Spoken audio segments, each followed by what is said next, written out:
That's right! Welcome to the side of the ring because it's time for Ringside. Got a bunch of news lined up for you, ladies and gentlemen, so without further ado, we're just gonna whack! CM Punk has made a big jump and is now the favorite to win the men's Royal Rumble match at outlets like BetOnline. The Rock and LA Knight opened as favorites, but are now 4th and 6th, respectively. I genuinely, 4th and 6th, and Punk is 1. Cody has to be in there somewhere. There's a couple of people that think Gunther's gonna win. See, I'm never good at this. Because I don't know. I genuinely don't know. And I'm not going to sit here and pretend to know.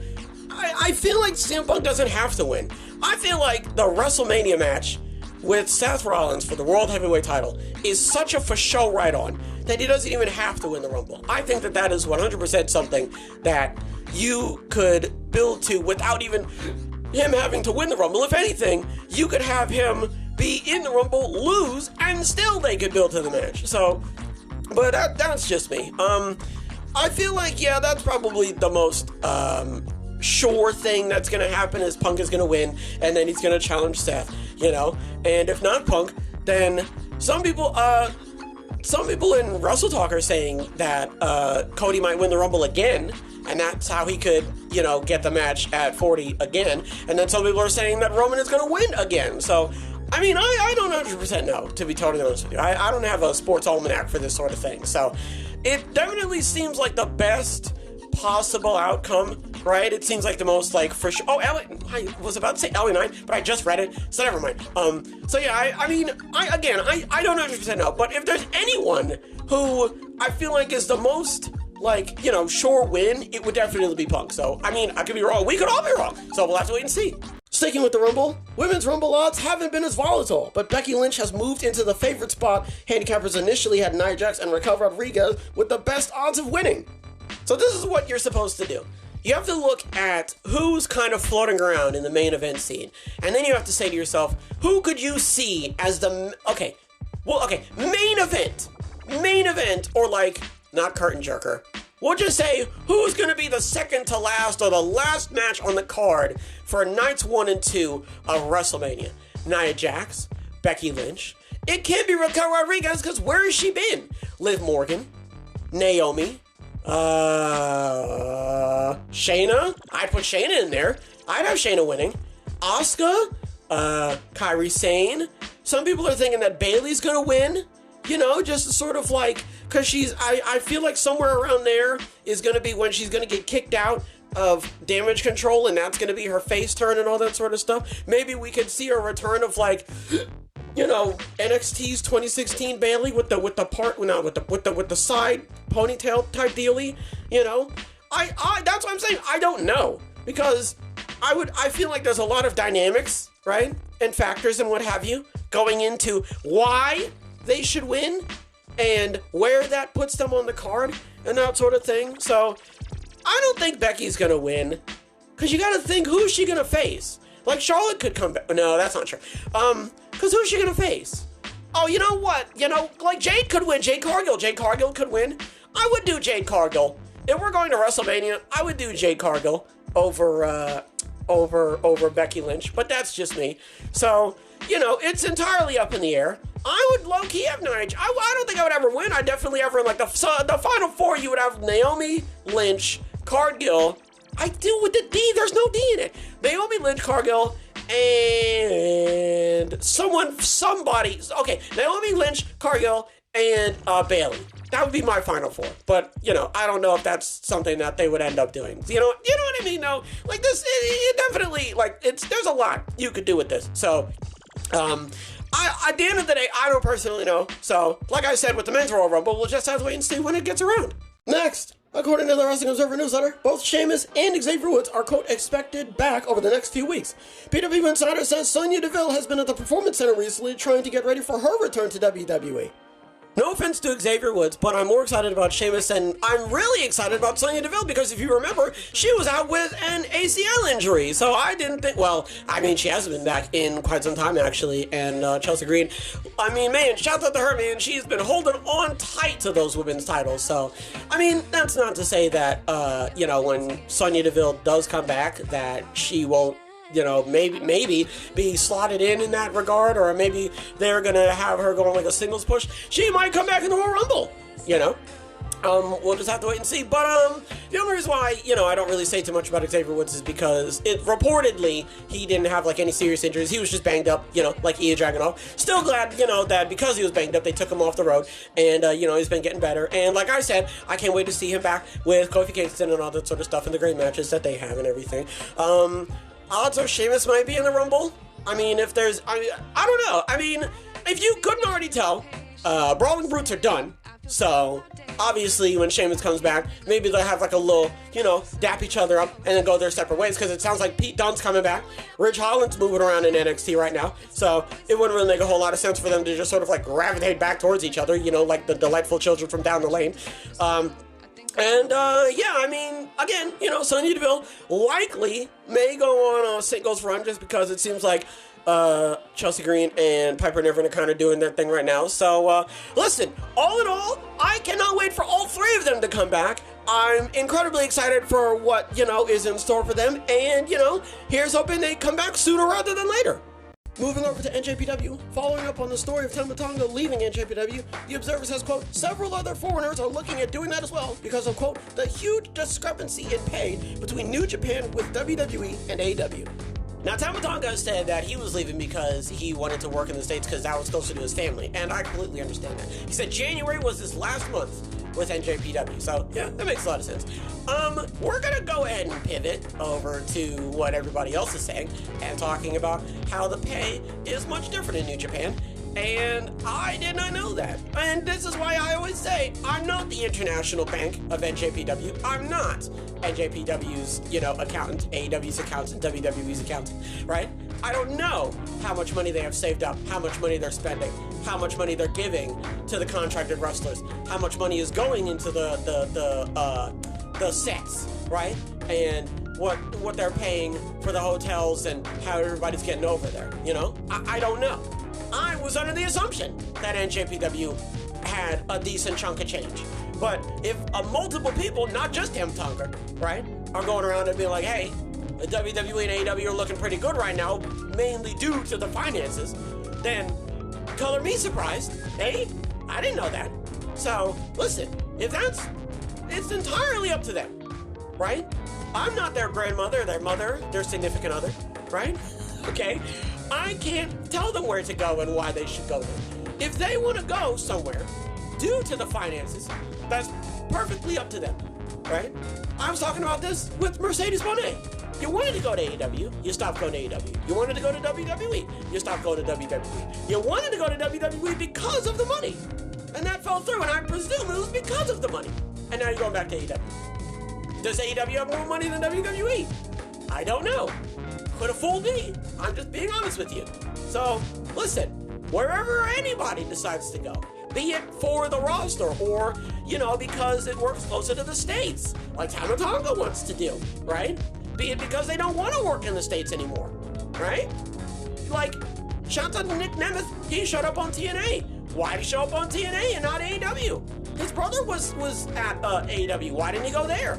To be fair though, Nick Nemeth and I don't know if I talked about this, Nick Nemeth and his brother, was also at NJPW. He even cut a promo there, talking about how he wanted the newest title that came out. I don't remember what it's called.